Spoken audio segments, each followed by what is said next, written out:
તો રાજકોટના જંગલેશ્વરમાં ડિમોલિશન મામલે મોટા સમાચાર છે।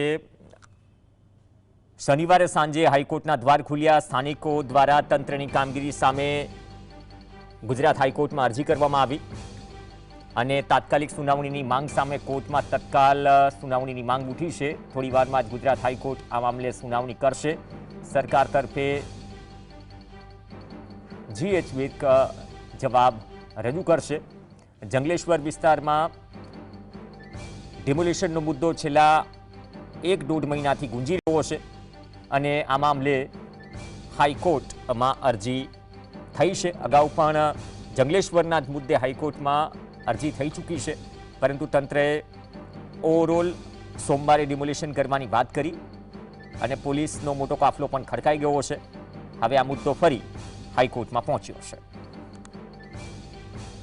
સહયોગી ધવલ આપણી સાથે જોડાય તે પહેલા મૂળ મુદ્દો સમજી લઈએ।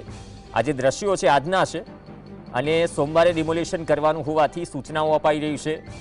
પોલીસ વિભાગ કહી રહ્યું છે, તંત્ર કહી રહ્યું છે કે જે લોકોના મકાન કે પ્રોપર્ટીનું ડિમોલિશન થવાનું છે કાયદાકીય રીતે તે પણ પોતાનો સામાન ખસેડવાની પ્રક્રિયા કરી રહ્યા છે। જે સ્થિતિ લાંબા સમયથી છે અકબંધ છે। સહયોગી ધવલ જોડાશે। ધવલ, વધુ અપડેટ?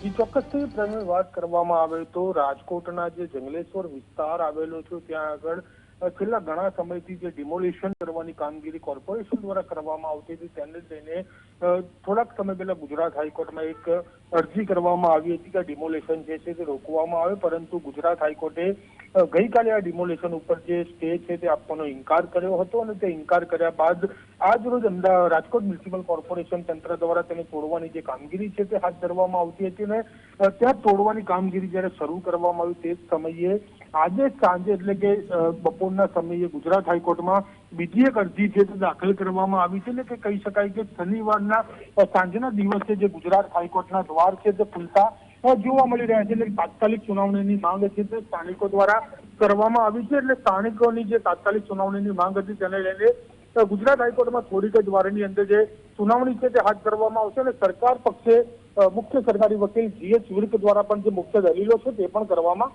આવશે। આભાર ધવલ સમગ્ર અપડેટ બદલ।